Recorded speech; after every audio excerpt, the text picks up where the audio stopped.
And if you can do that, it will spark something in you that will lead you to the next step and to the next step.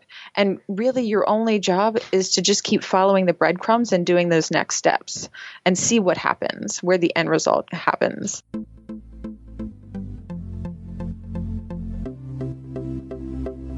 Lady Balls Radio, a celebration of women bold enough to live their truth and inspiration for others to do the same.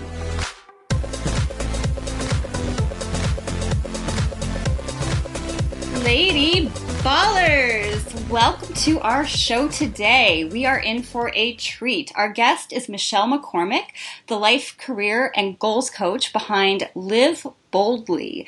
She's been helping people achieve their goals since 2008 when she became an academic success specialist at Arizona State University. She now works with kind, driven, inspiring people in Los Angeles, New York City, San Francisco, and beyond. Michelle specializes in helping people achieve big goals without burning out. Hell yeah. We can use that. Oh my gosh. Like, how awesome is that? Like, I need more of that. Seriously. So welcome, Michelle. I am so excited to have you on the show. Thank you, Connie. Awesome intro. I'm really happy to be here. Thanks for having me on. Of course. Okay, so let's dive right in. Let's talk a little bit more about your story and how you became a goals coach. Like, did little Michelle look up into the sky and go, goals coach? That's what I want to be.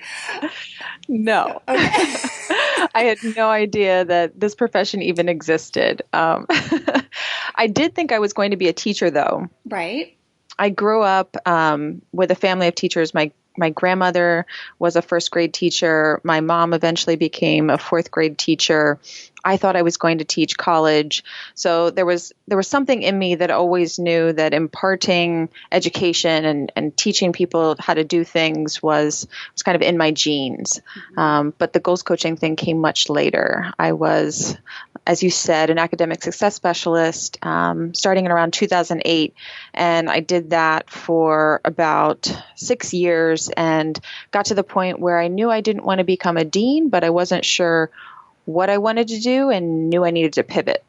So I started taking some business courses and I hired a coach and realized that was an actual profession. So I started using all the skills that I had amassed as an academic advisor and an academic success specialist and started working with people one-on-one in 2014. Very cool. And I think you had even mentioned on your website that you had started experiencing burnout yourself a little bit. Yeah. And that was one thing that led you to kind of the specialty you're in now is how to hit those big marks without burning out. So could you talk a little bit more about how that worked? Yeah, exactly. I had left Arizona State University, moved to Los Angeles to work at USC. I was an academic advisor. It was a big responsibility at the time to manage this online education growth. So I had just dug in and I started as an academic advisor. Then I moved into an assistant director role, then an associate director role. And I was taking this increasing responsibility and helping the program grow and helping the students succeed. And at some point, several years later, I realized that my success at work wasn't translating to a feeling of fulfillment or purpose. And I felt lost. I didn't know why, because I was succeeding on the outside, but not feeling very fulfilled on the inside. So that kind of led me to a quarter life crisis, as some people like to call it. And right. I started Googling what to do with my life, and because that's where you turned for all the answers. Of course. It's like the Oracle. It's the modern Oracle. Yeah, exactly. And yeah, so that's kind of how this all started. I found Marie Forleo. She's a business and a life coach primarily for women. Mm-hmm. And I really liked her style, and she's from New Jersey. I'm from New Jersey. So I thought, this woman can do it. Like, this is really exciting. Let me learn from her. And that's, it's kind of she planted the seed for me to realize that people actually did this for a living. That's awesome. That's so cool. Yeah, I love Marie too. She's so glad. I love Marie as if we're BFFs. We're having, some tea later. No, no, but I really love her stuff too. It's really great. So that's a shout out to Marie Forleo. If you're looking for even more inspiration, definitely check her stuff out. But so this is a little out of sequence from what my little notes say here, but I think it's like really good to plug it in here because I think it probably connects with how a lot of us can avoid burnout. And this is something you and I talked about the other day of like only moving from a place of alignment is how you put it. Yes. Would you say that is like a good rule of thumb to avoid like you were saying, like, okay, even if you're being quote unquote successful at your job or your career, but you're still feeling like something's out of whack, eventually that's going to catch up with you. Absolutely. Yeah. I was definitely, I was struggling and I didn't know what to do. And I think that a lot of people can be in that situation, but no one really talks about it. And instead they suck it up and just continue plugging along because the outward vision is success. Right. And if it looks right on the outside, surely it's, a personal problem, right? It's not, right. It's not something that you necessarily need to change. You just need to change your attitude. But I think really listening to the voices in your head or like that feeling in your gut that something is off is really important because it's okay to pivot. It's okay to transition. It's okay to change course and do something different. And, we're here on this planet for, not a very long time. So you might as well do something that makes you happy. Right. Yeah. And you're ultimately probably going to be even more successful coming from that place, I would imagine. Absolutely. So. Absolutely. Okay. So let's talk more about another thing we discussed is how our lives are shaped by everyday choices and actions. I think a lot of times we tend to think, or at least I'm speaking for myself, or how I have thought in the past is, punctuated by these giant big events, and that's what shapes our lives, but not really, right? Like, how do we create, I guess that's a kind of a long way of saying, how do we create the life we want to live? How would you mentor someone towards that? Good question. How do we create the life we want to live? I think it's by envisioning what that looks like. From what time you get up in the morning to how you fuel your body to how you move your body, and just taking the time to get clear on what that looks like for you. Doesn't matter what your work schedule is. We all have time and the ability to kind of make these choices, as really small as they can be, right, that can have a meaningful impact. Like, I work with a lot of busy people who say, I don't have time to meditate, but it doesn't really take like 20 minutes. You can do it in 60 seconds if that's something that's important to you. So it's really about understanding what the ideal might be for you and then taking steps to incorporate that in your life. Every little bit matters. So speaking of that, I think this ties into, I'd love for you to tell everybody about the epiphany you had at Burning Man. Because that was very powerful to me. And it was similar to an epiphany I had, not at Burning Man, but so huge, I think, yet so simple. But can you talk about that a little bit? Yeah, sure. So I went to Burning Man in 2015. It's the first time I've gone, and I'll definitely go again. It was a huge step outside of my comfort zone. I went with some very good friends that had gone before, and I felt very taken care of in that experience. And I had a bike, and I had these costumes, and I was riding around, and I realized as like a kid does when they're riding around on the bike that everything is impermanent, and there's no phones and no internet and you're just meeting and connecting with people. And I realized that whatever you needed to say to someone or whatever you wanted to do, it was really important to do it right then, because you never know when you're going to get that extra chance or that if you're going to see them again. So that there's this idea, this philosophy of like impermanence and immediacy and do it now. And that really changed the way I looked at the world when I came back, because I knew that I was going to take action on things and tell people things that I thought that they needed to hear from me. Like, you know, if you really care about someone, tell them. If you are grateful for them, tell them. If you're thankful for something, tell them. And that's really just increased the love and the joy and the satisfaction in my overall life as a result. I love it. I love that so much. And then how did that factor in? And maybe this even happened before the epiphany at Burning Man, but while you were talking about that, it made me think of even things that maybe we don't act on. You specifically talked about interpersonal relationships and let people know. But what about like people out there that have dreams, that have goals, but there's that hesitation, right? Just do it. Just do it. Just do it. That's like the like Nike says, just do it. Just do it. Yeah, it's sometimes really challenging for someone to actually take action because they have this vision of this goal and the end result makes them paralyzed because it's too far in the future. There's too many steps and they can't take action. So they say, well, I'm going to do it in 6 months or in a year or after this happens or after that happens.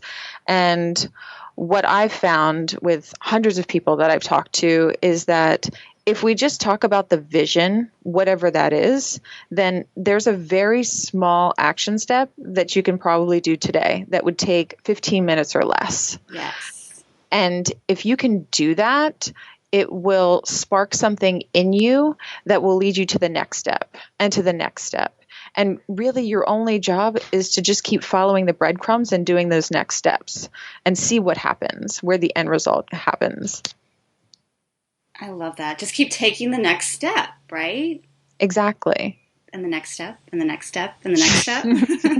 Did you have that experience when you went from being an academic advisor, which is a position, or, you know, academic success specialist, to going out on your own and creating your own business? Did you have a hesitation at all of like, oh my gosh, am I crazy? Like, what am I doing? I'm starting my own business.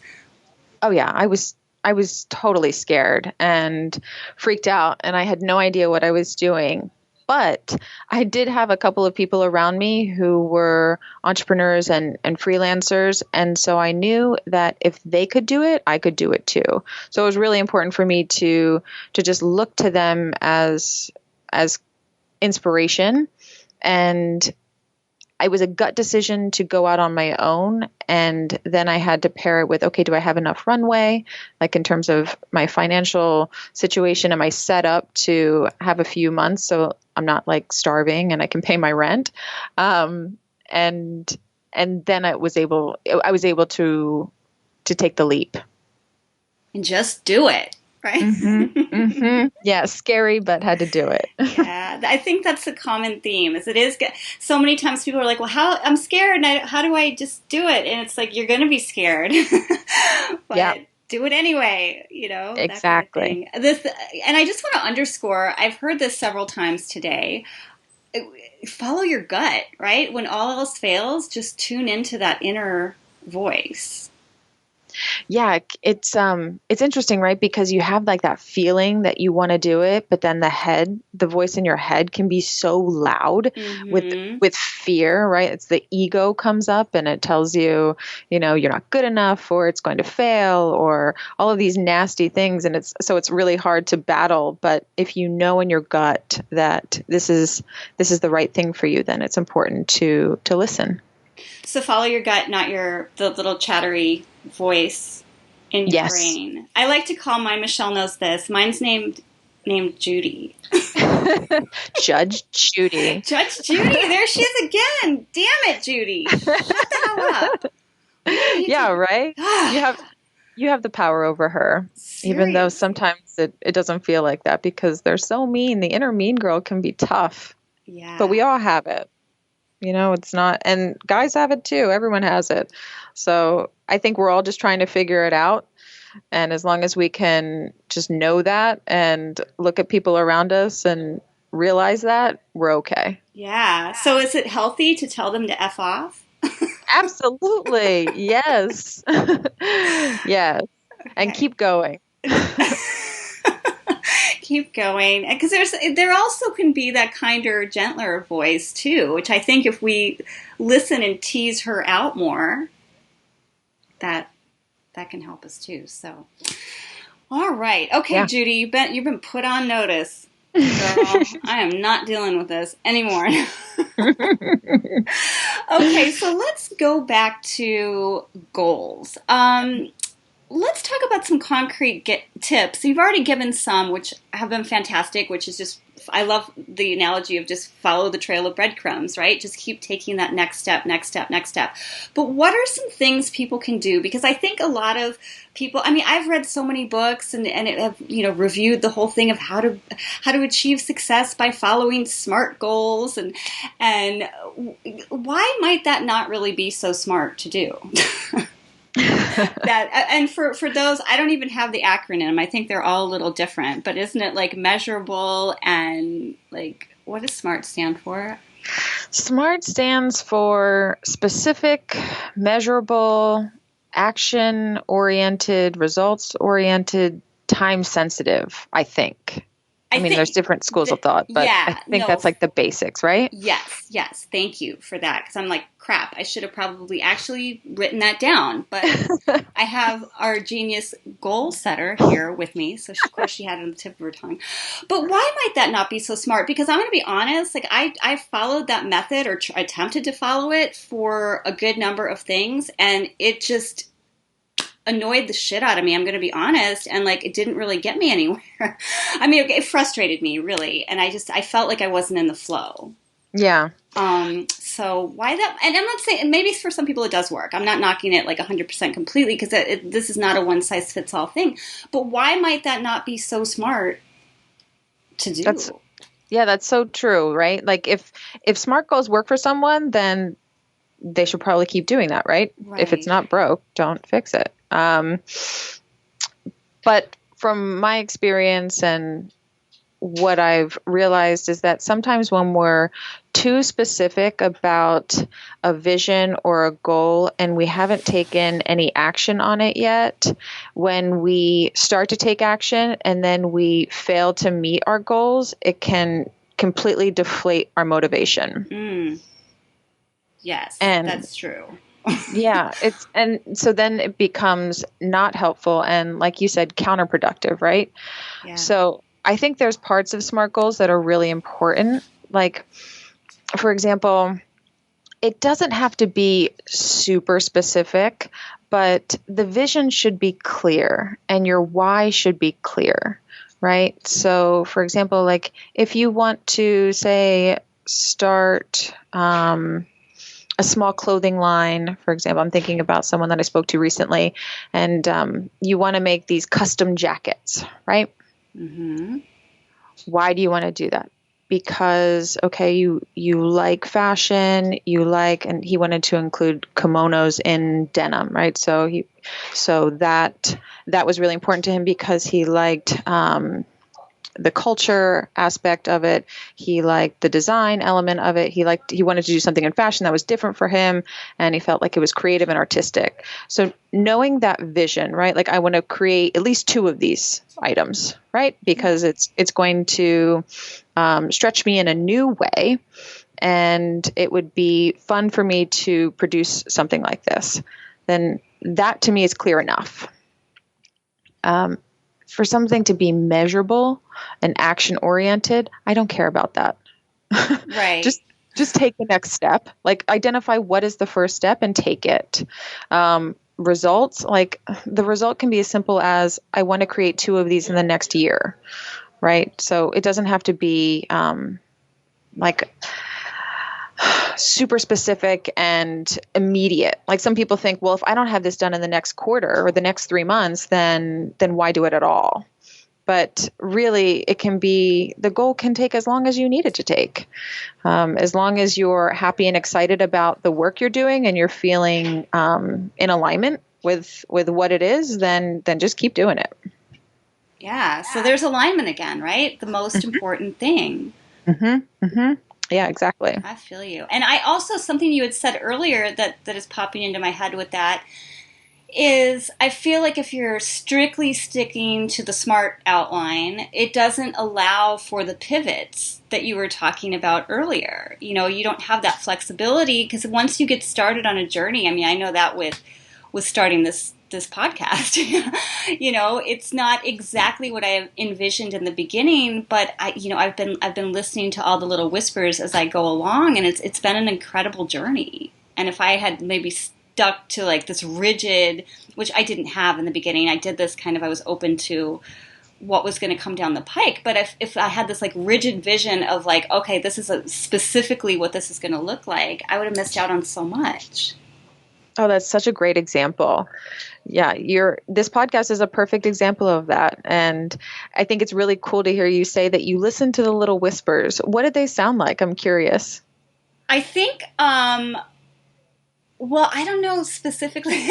I think originally it was kind of going back to what you said, is like just get started. You know? Mm-hmm. I mean, of course, I had to like do a little bit of tech work and like how do you actually record a podcast and all that stuff. You're not just gonna wing that totally. But I think some of the best advice I got when I was getting ready to start this was just do it before you're ready. Because like what you were saying earlier, I had all those things like, well, I need to work better on interviewing skills, or hell, I need to like have interviewing skills at all because I've never done it really before. You know, I need to have like the perfect logo. I need to have the perfect website. I could go on and on and on and on. You know, I have like there's a fellow podcaster who was mentioning the other day, like, oh, I can't start yet because I don't have the exact right pop filter for my microphone. It's like, oh my God, that is such an excuse.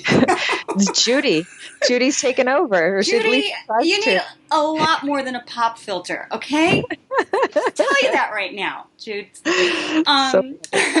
No, but I think it was stuff like that. That was like one of the first ones. It's just, you know, just do it. I started to really rely on just kind of being open to the signs that got thrown to me each day. Like, who should be a guest? Who should I reach out to? You know, I mean, even as simple as like, I don't know, going on Instagram. Okay, who's the first person that comes up? Does that message resonate with me? Well, yeah, talk to them then. Yes. So I think that was a part of it. I mean, I did have, that being said, I feel like I'm being interviewed now, like I'm taking over the whole thing. Okay, thanks for asking, Michelle.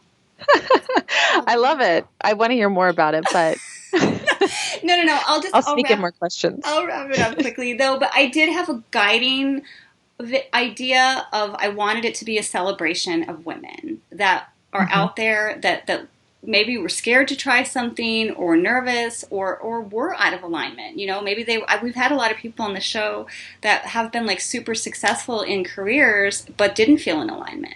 So they made the leap into something else. So I wanted it to, I did have that like frame of, I want it to be a celebration of women that are out there kicking ass in spite of whatever Judy says. And an inspiration for other women that might be out there going, could I, you know, I have this idea, or I have this thing I want to do, but could I do it? Yes. Yes, you can, because like so many other people have. Like, you even said it yourself, like with Marie Forleo. Like, if she was doing it, you could do it. Exactly. Or the coach that you had hired, when you were like, what were you Googling? What do I do with my life? Yeah, exactly. Please help Google. Yep. And if you could throw in a great chicken recipe for dinner tonight, that would be great. What do I do with my life? What do I do with dinner? No, but I got a little off there. But yeah, that those were like the kind of whispers, you know. And what do people get excited about? You know, what kind of stories do they want to hear? And share that, and not stress about it being perfect necessarily. Not that I don't strive to continuously be better and serve my guests and our listeners better, but I mean, just do it. Yeah. I think it's so important. So many things that you just said resonated with me. But one of the things in particular was that you listen to those voices, and in particular, right, the whispers and like the Judy voice that's coming in the head, and realizing that what I'm hearing is not true. Mm-hmm. Like, I need a pop mic. Do I really? Actually, I don't. I need more interview skills. Do I really? I have conversations every day. No, I don't. And then just reassuring yourself that, okay, this is the concern. Here's the answer. Okay, I'm okay to move forward, right? And what's my why? Oh, I'm going to celebrate women. I'm going to inspire other women. Okay, that's fuel. I can do this now. Like, let's continue, right? Like, let's not stress about it being perfect. Let's just do it. Yeah, absolutely. Mm-hmm. Absolutely. Mm-hmm. So great. Thanks for doing what you're doing, Connie. Thank It's awesome. Oh my gosh, thank you, Michelle. Gosh, I just like you've been such a huge influence to me. Yeah, so I appreciate that. Mm-hmm. It sounds like we're wrapping things up. We're not. We're just having a little love fest here for a second. It's all love. Oh Can't my help it. gosh. Oh my gosh. But yeah. So okay, cool. Let's see. So here's an idea. Or here's Mm-hmm. an idea. Here's an idea. No, here's a question. Yeah. If somebody's out there, obviously at the end of the show, we're going to let people know how they can get in touch with you, how they can work with you, because you even work with people virtually, right? It doesn't have to be in all the Right. cities we mentioned. You're bi-coastal and everything, but you can work with people, I guess, online or through Skype. Yeah. Skype, FaceTime, in person, over the phone. I do all the things. All the things. Okay. So we will definitely let people know where they can get in touch with you. But what if somebody, for whatever reason, does want to, like, isn't here, can't work with you in New York, can't work with you in Los Angeles, does want an in-person coach? What are some things people should look for? Because honestly, there's a lot of noise out there right now. I mean, it seems like people are popping up all over. But how do you know it's a good fit? Do you look for a certain certification? What do you do? That's a great question. And I have definitely had coaches that were better than others, and I can say that it doesn't mean a whole lot if someone has a certification or they don't. Okay. I think people that are drawn to this work and that are really good at it have something inside of them. It's like their purpose. It's something that they've cultivated within them. They know how to ask really great questions, and they can have really great relationships with people.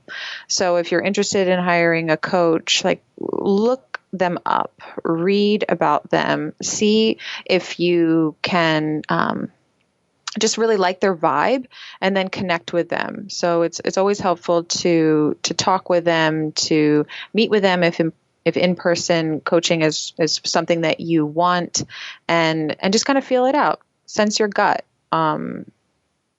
Right. We've talked about that before, but if you don't have a good gut feel, then don't do it. I don't think coaching is something that anybody needs.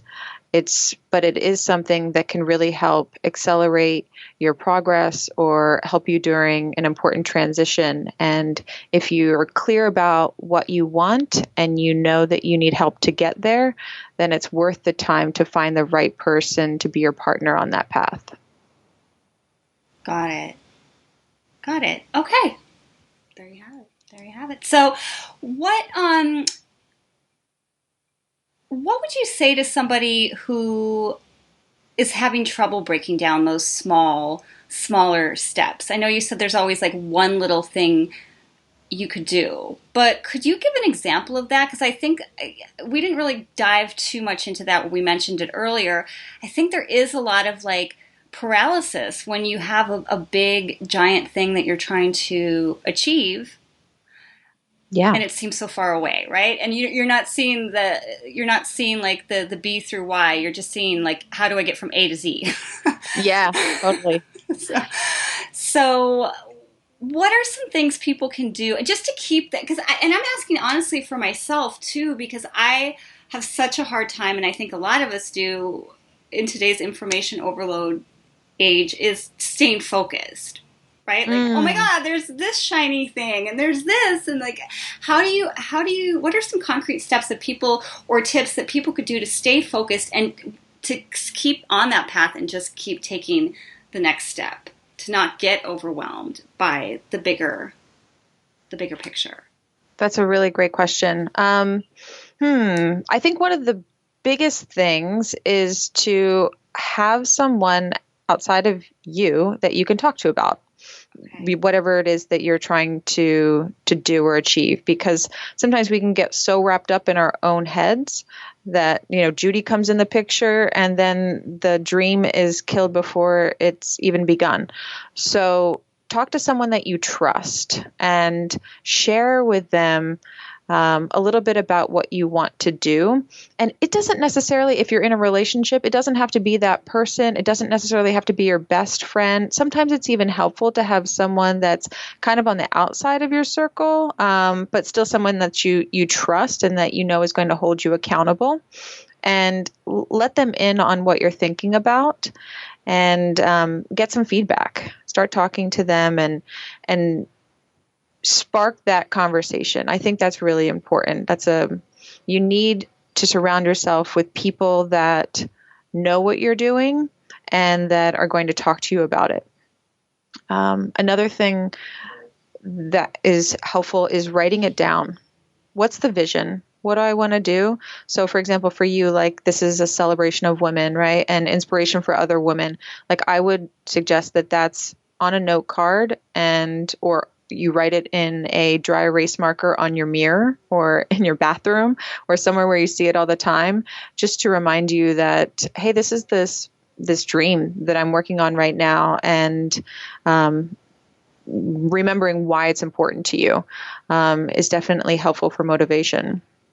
I think that might answer your question, but there's probably more. What do you think? Yeah. Oh, there's always more. I know that's Sure. like one thing that's part of like my problem with the question is like, there's always more. Yeah. Yeah. But no, I think that was really good, especially, both were really good, but I like what you were saying. And I just want to clarify this, what you were saying on the first half of the answer of going and talking to someone, which I think is so important. You want it to be somebody you trust, but probably, I'm thinking not someone you even mentioned, not somebody really close, because is that because they might just tell us what we want to hear? They could. You know what I Well, mean? Like, that they're sure. not going to be as maybe impartial, and I don't want to say they wouldn't be honest, because it's not like they're dishonest, but I think the closer they are, they might not be as willing to go, well, here's like my 2 cents on this, or I don't know. Am I off track here? No, you're not. I think you're right on track, actually, because the people that are closest to us see us as one thing. Right. And when we have a goal, we're trying to step outside of that thing or beyond that thing. And while they might be great at encouraging us, like, they might not, right? You're not sure. And if you're stepping outside, a degree or two away, maybe someone that's doing something in the space that you're interested in moving towards, or someone that is just really good at, saying that they're going to do something and actually doing it, mm-hmm. Like, that's the kind of person you want to talk to. Right. Right. Not to just like, let's spitball a bunch of ideas back and forth. Yeah, no, that's that does no one really any good, except for like feeling good in the moment, I guess, which can be fun, right? It's just not going to be necessarily helpful long term in achieving a big goal. A big goal. So that actually makes me think, so what would be helpful in a situation like that? Because I find myself, even though I do take action on a lot of things, I do find myself like, oh my God, this would be a great idea to add to this, and this would be great to add to this. And I have all these ideas, and I like, if I don't write them down immediately and put them into like categories or, okay, this is when you're going to work on this. This is a step to take. Like, forget it. It's not going to happen. So is So that a good thing to do? Because sometimes people, like, let's yeah. say they go to a conference or they do have that big conversation with somebody and it's like, holy crap, I could do this, whatever that is, XYZ. How do I turn that into action steps?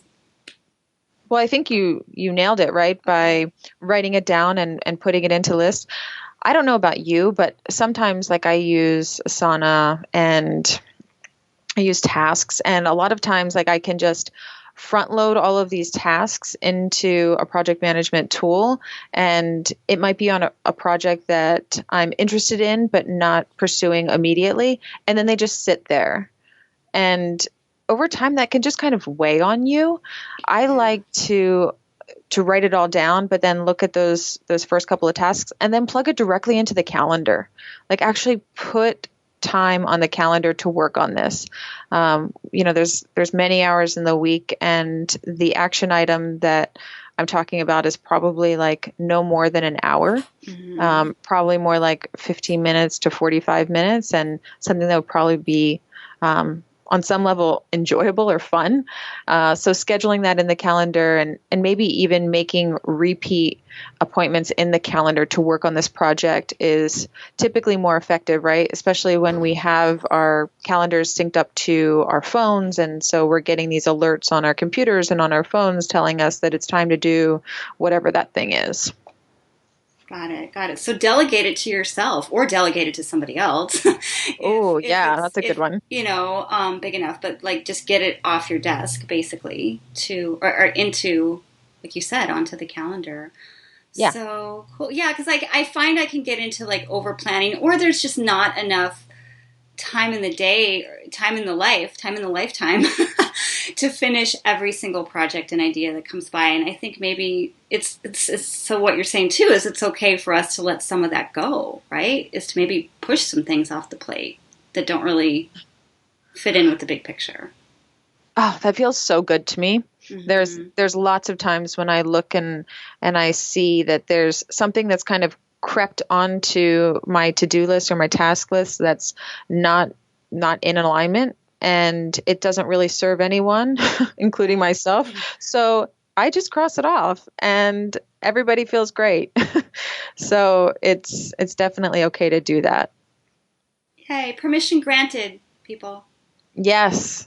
Take it off your list, delete it, um, archive it, put it in a to think about in 6 months, right? Like, you can always revisit things, but sometimes it's helpful just to take everything off your plate besides like what you're working on. Like you need something to make money. I like to do something creative. I like to have goals in all areas of my life, right? But they frequently need to be restructured.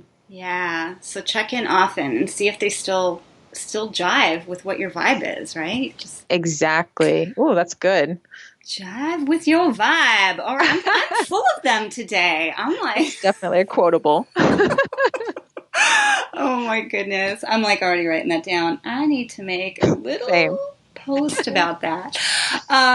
All right, Michelle. Well, what? Gosh, we've covered so much. Oh, I know. Quick before we move into the break too.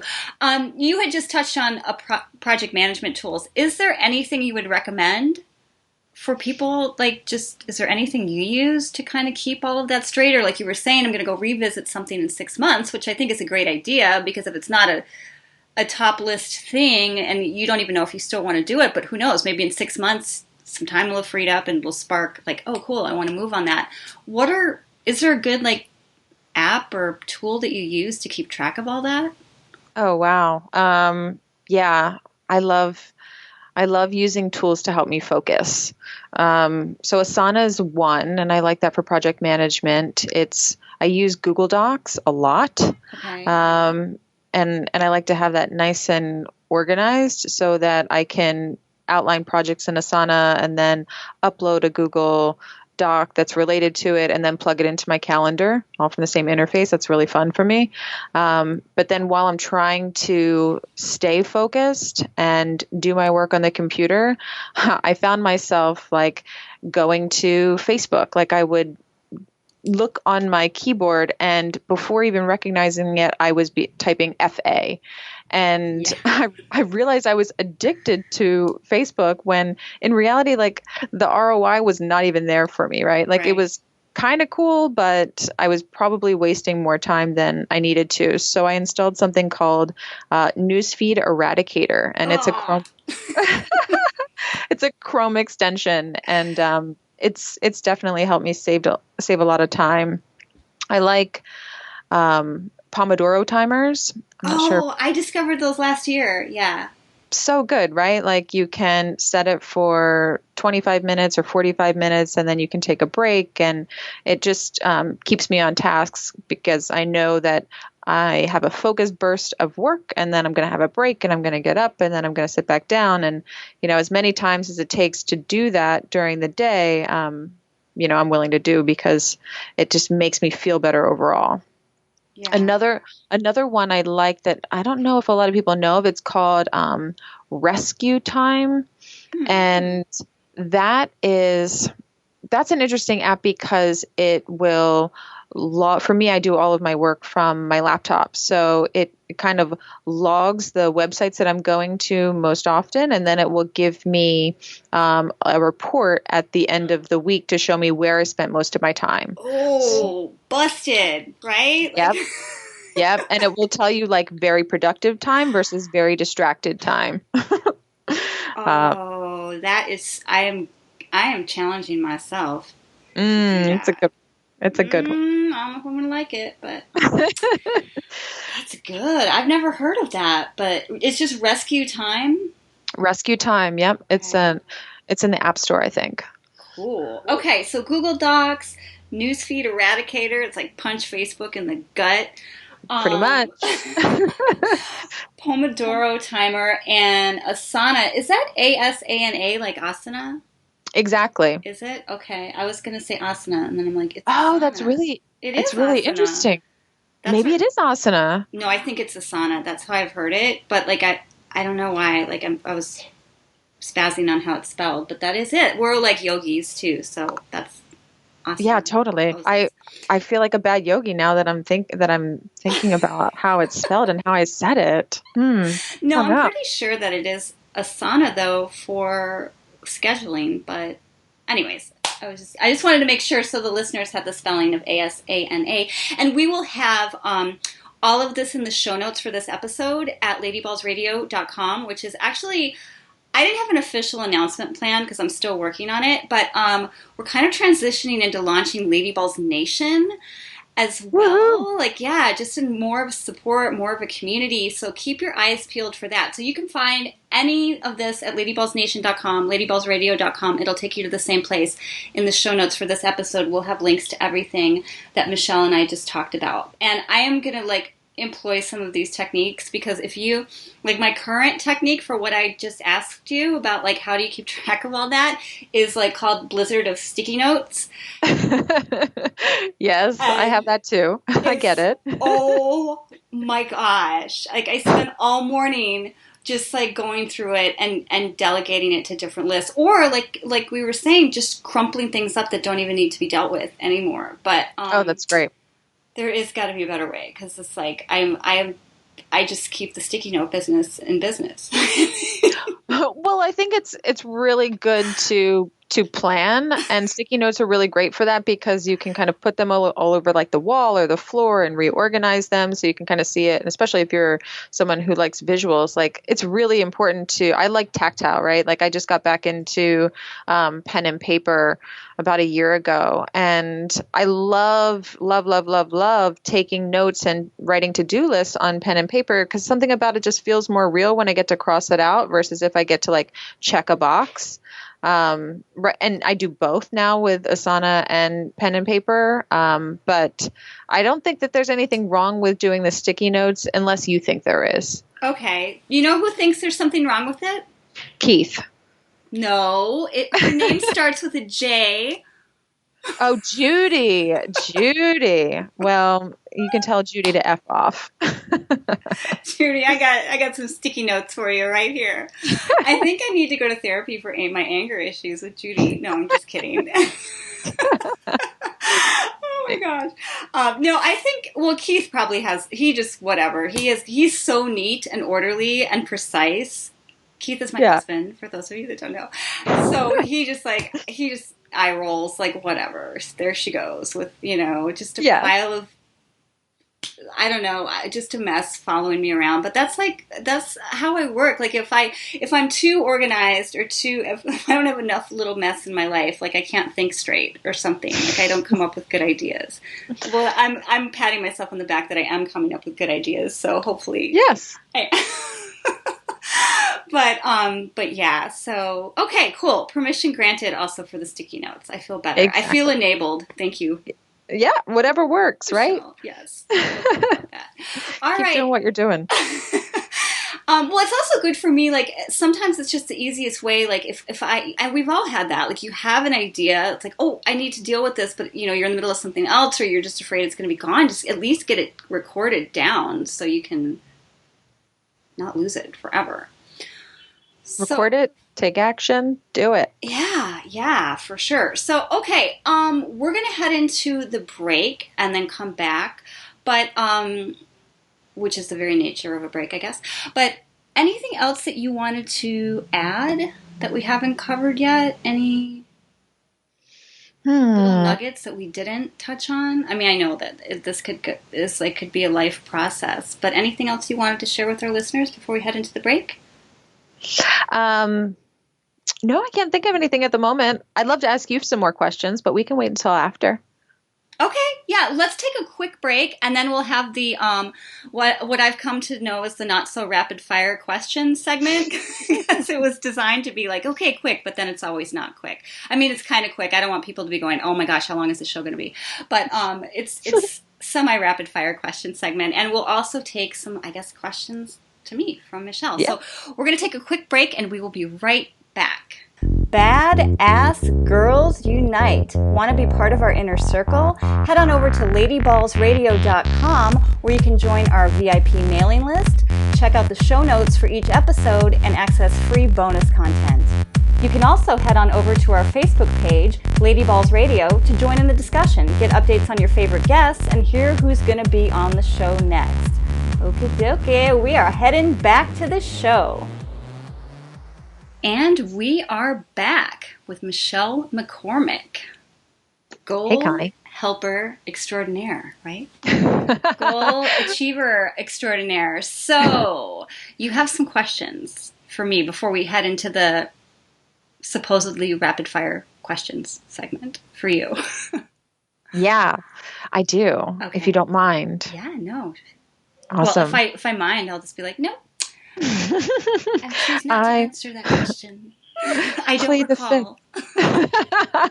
Well trained. Interesting. Okay. Now I'm a little nervous. All right. Well, first of all, thanks for creating Lady Balls Nation and this podcast. And I've known you since before it was created, and it's been amazing to see your progress. And for all the listeners out there, can you share a little bit about what made you really want to create this? Yeah, absolutely. I think I touched on that a little bit earlier, but expand now. I honestly was researching for my very organized husband, Keith. He was starting a podcast. He's a historian, and I was just doing some research on how to do that. Like, what are the technical details of getting that going, and how do you even like do that from the ground up? And as I was going through a lot of that training, I went, well, gosh, like, he does an interview-based podcast, and I was like, I could do that. I would love to do that, because really for me, I was two things. I have, if you haven't picked up on this already, like I have a hummingbird mind. I have a hummingbird attention span. I'm interested in so many things. I mean, obviously some more than others, but my background is in fitness, and I have a very successful career with that for a long time, but it's just like there's so many other things I want to explore, and like I was alluding to earlier, we only have one life, limited time. What better way than to interview and learn from all these amazing women that are kicking ass in all these different areas? So that was part of it for me. It's like, oh my gosh, I could actually create something that allows me to indulge in that side of me and celebrate, like I said, celebrate women and connect women, right? That's been one of the most amazing things for me too, that I didn't even really realize was going to happen with this show. Is I see listeners or I see guests like connecting to other guests, or guests connecting to listeners, and doing things that they never would have done on their own. So it's really the idea of, I mean, I know it's kind of cheeseball and it's thrown out there a lot, but we are stronger together. And I think there's so much right now, or so much historically even, just like dividing women. It's so easy for us to like judge and be critical of each other and of ourselves, and feel like, you know, we're somehow in competition. And it's just, but when we can come together and empower each other, it's amazing. Like one of my recent guests said, empowered women get shit done, right? So yes, let's empower each other. So yes. That was kind of, did I just go off on a tangent? Probably. No, you didn't. Okay. No, that was great. Like, awesome. What has been the biggest challenge to either getting started or continuing to make progress in meeting with people and connecting and scheduling the interviews and putting them together and getting them out? What have been the most challenging parts of that? Yeah, that's an excellent question. And I think, well, there's two things. There's really just like, I've learned that I need to organize and plan better. I know that's going to come as an extreme shock based on my organizational system, but that I just need to plan a little better. I'm learning that I need to delegate. Like that's becoming very apparent, that I'm going to need to, you know, get a little help, which I'm fine with. You know, it's just, I have that type, I think a lot of us do, especially people that start businesses. Like, I just want to do it all myself. Somebody else isn't going to do it like I would, or exactly how I would. So I think being open to that. And the other part is really, I know we've beat this to death, and sorry to throw you under the bus again, Judy, but is sorry, not sorry. Sorry, not hashtag sorry, not sorry, Judy. Is just like turning off that negative voice, because it's been there a lot. Like since, well, not as much in the beginning, but like in the beginning, it was just like, oh my gosh, like this person is going to want to say yes. Why would they want to do this?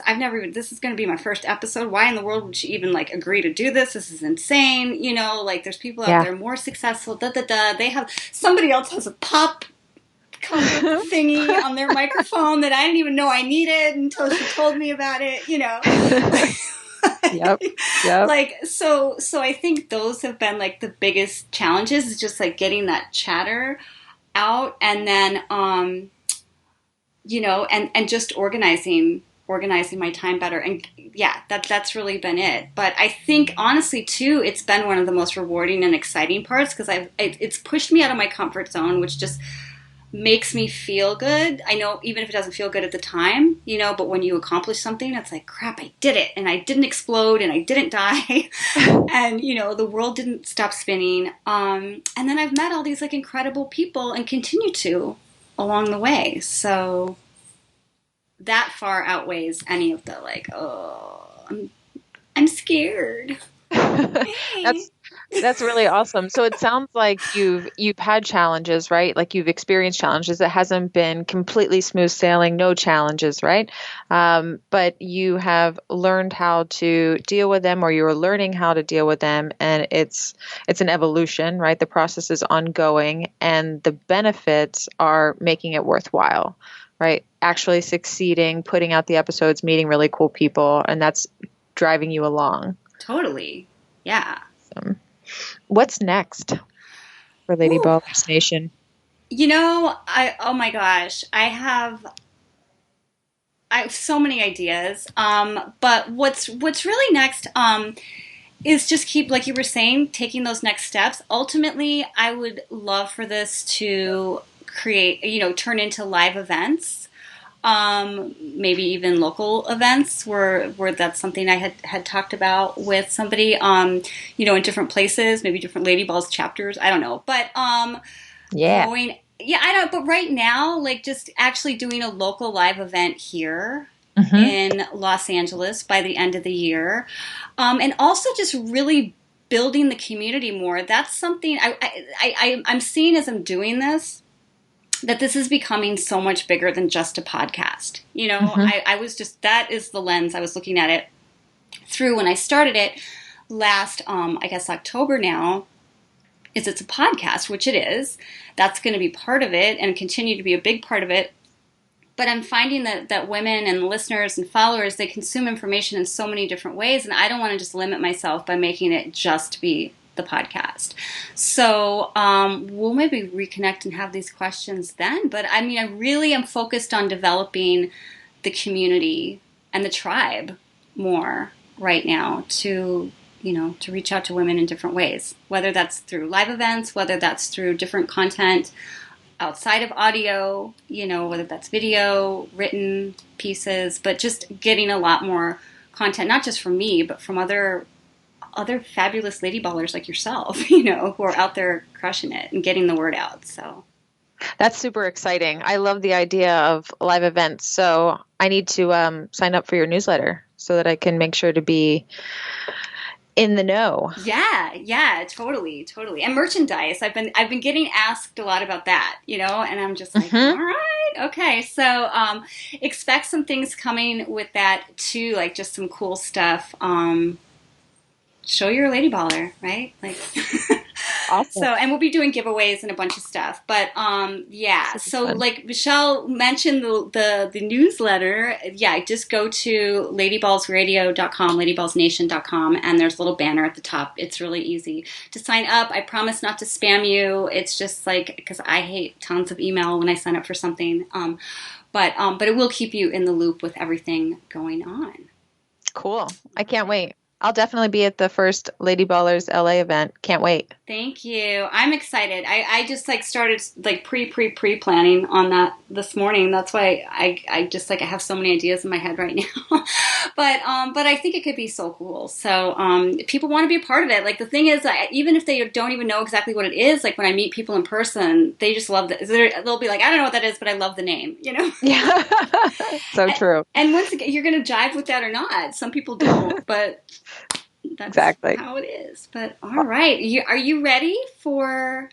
I'm ready. Rapid fire questions. Let's do it. Oh my questions! Oh my god, I'm so excited. Okay. All right. Okay. So, how do you spend your 100th birthday, or what is your dream way of spending your 100th birthday? Well, hopefully, I'm really healthy. That would be ideal, and I would be with my family and my friends, and there's definitely really good champagne, probably like the best champagne I've ever had. Lots of good food, and probably by a beach. I'm thinking I don't know, somewhere warm on a beach. I'm not sure where, but yeah, I could see that. Well, you've got plenty of time to decide, so. So true. So life is short, but it's not this. So you've got decades and decades to go. Thank you. Okay. Who do you record? You're going to be record. Just so you know, you are going to be recording a #1 duet. Who do you record it with? Okay. Yeah. You want to sing? No, you do not want to record it with me. I'm actually a horrible singer. I make up really silly songs at home. And, you're my song sister. Oh, we have to talk about this. I don't want to suck up everybody's time, but holy, I do that all the time. I come up with the most stupid songs, but in my head they're wonderful. That's awesome. You rock. They make me laugh. So what can I say? I make myself laugh with the silliness of my songs. But do you have an example, of a line? Oh gosh, no. They're totally off the cuff. I'm typically cleaning or organizing or cooking dinner or something silly. We might have to do a duet now that I think of it. That could be perfect. That could perfect. Be match made in heaven, at least in our own brains. #1, all the way, top of the charts. I have friends that still sing lyrics back to me, of stuff that I've come up with. And I'm like, how do you remember that? And I'll just whatever. Yeah, who knows? Crazier things could happen. All right, okay. Last thing that made you belly laugh, except, we can't count the last question. This podcast, because I've definitely belly laughed during this podcast. No lie. All right. There you go. That's like fresh off the belly laugh. Anything before that? Um, Last night we had some friends over and everyone was joking around and I was definitely laughing. I laugh a lot. I laugh probably every day. Get a good belly laugh in. I'm silly. I'm super silly, so it happens. That's good though. I mean, I just think that's good all the way around. It's Yeah. healthy and it feels good. Gosh, God, I just can't like super serious, can't deal. No, me neither. Can't I deal. mean, I can for like maybe like an hour, Right. but to the true colors show. Right. And it's like, oh, I cannot be serious any longer. Ugh. All Serious. right. Okay, you're given $1 million to gift. Who Mm. gets it? Mm. A nonprofit in LA that's focused on helping the homeless. We have so many here and Yeah. it's home for me, and I know that there's a lot of people doing great work in that area, but we need more funding. So that's where I would give it with, and then with the vision that whatever kind of support that organization was providing could be scaled to other cities. Yes. Yes. I love that. Mm. All right. Okay, last book you read. This book, this is funny. So, um, I was at the grocery store on a Friday and I was thinking that I needed something very easy to read. And I passed, they sell books at the grocery store. I didn't know if you knew that, but it was new to me. Mm. And I picked up Big Little Lies, which is also an HBO series right now. And so I started reading that. It's really like fun, easy, quick, like outdoor in a park or poolside, easy read. Yeah. Okay, cool. Yeah, I knew about the show. I didn't know it was a book. And I didn't know that you could get books at the grocery store. So that's a bonus tip How here about that? today. That's exciting. We didn't even charge for that. Okay. Um, all right. What is the ballsiest thing you've ever done? Um, in my 20s, I was backpacking in Europe and I was in Switzerland in a town called Interlaken and I went canyoning. Are you familiar with what that is? No, huh? Most people are not. I didn't know what it was. Basically, we rappelled down a 50-meter wall into a canyon, and then we jumped and swung over rocks all the way down the canyon for a couple of hours. Mm. Hmm. Dangerous? Is it? It sounds dangerous. Yeah, you have a helmet and a wetsuit and a jacket and gloves and like the whole nine. Yeah, it seems like it would be safe because you're with a guide and but yeah, it's a little dangerous. I mean, you're definitely jumping and doing zip lines like through narrow caverns of rock. Yeah. I had to look that up. Interlaken. And it's called canyoning. Canyoning. So you could do it somewhere other than an Interlaken. I guess. I don't know. Canyoning. I don't know. Something Yeah. to research. Cool. Okay, and this might be the same thing, but you know, it might not always be too. So, what's the ballsiest thing you're most proud of? Moving to California when I was 17. Yeah. Oh, wow. Yeah. I wanted to go to college on the West Coast. I was born in New Jersey, born and raised in New Jersey. And my uncle and aunt were my only family in Orange County, California. And I knew that I wanted to go to college out this way. And so my mom said, well, you'll need to move west and get residency because college is a lot cheaper that way. And it was really hard, but it was something I knew I wanted to do. And so I left home basically a year early and started my life out west. And it's been such an incredible experience for me. And I'm so grateful that I did it. Good for you and smart mom. She is. Yeah. Oh my gosh. That's so, and it is. It's way cheaper as a resident. So, Yeah. all right. Oh my gosh, Michelle, I can't believe we're wrapping this up. I have had so much fun today. Me too, Connie. Thank you. This has No, been awesome. you are are welcome. It's been my pleasure. Any last tidbits? Oh, I know. Before last tidbits, where can people find you? And once again, we'll put all these links in the show notes for this episode as well. But where can people find you if they want to connect or work with you?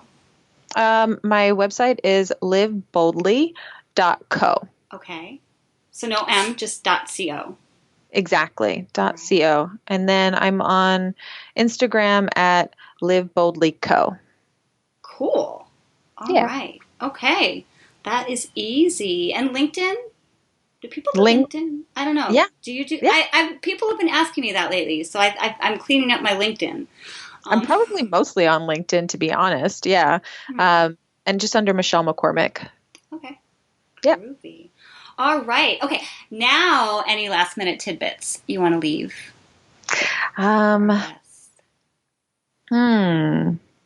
Fortune favors the bold. Yes, it does. Get moving, people.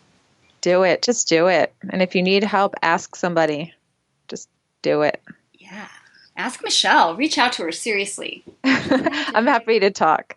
Happy to encourage people to take action. So if you've got something, have a question, don't hesitate to reach out. Woohoo. All right. Well, thank you again, Michelle. Fortune favors the bold indeed. And dear listeners, we will catch you on the next episode. Bye, everybody. Bye. Thanks, Connie.